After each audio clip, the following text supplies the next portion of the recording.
support system is a scruple produces those individuals who will have an inability to perform. Scruples, and more scruples. These are moral or ethical considerations that inhibit action. In a nutshell, hesitation and procrastination due to fear and uncertainty, lack of faith. Okay, well, so many things I can talk about, so many scruples I've had and probably still have. But I'm going to talk about living with a critical spirit. There's a thin line between, I'm not a speaker, so I like to write my thoughts down and then read them, okay? There's a thin line between making right judgments and being judgmental. We face it in our lives all the time. When others are critical of us, we may feel that they are being judgmental. But when we are critical of others, however, we feel that we are engaging in right judgment. Well, when I look back over my life into the early part of my Christianity, I myself was dealing with a critical spirit.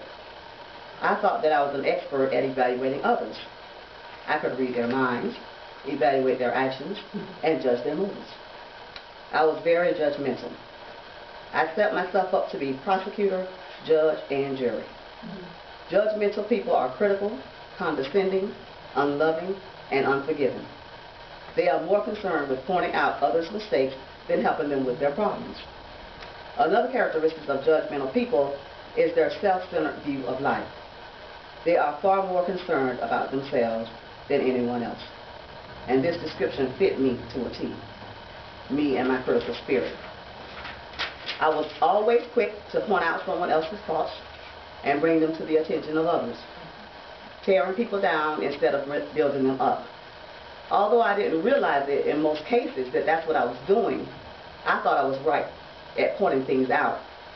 But my husband told me on many occasions that I was being critical and judgmental, which did not sit right with me at all. I expected Christians to behave a certain way, and when they didn't, I couldn't handle it. I found myself all upset about somebody else's transgressions and talked about it, gossiping, if you will. It took me a while before it finally clicked that being a Christian did not mean that you were perfect, free from sin and fault. I put people on a pedestal of perfection that they couldn't possibly live up to.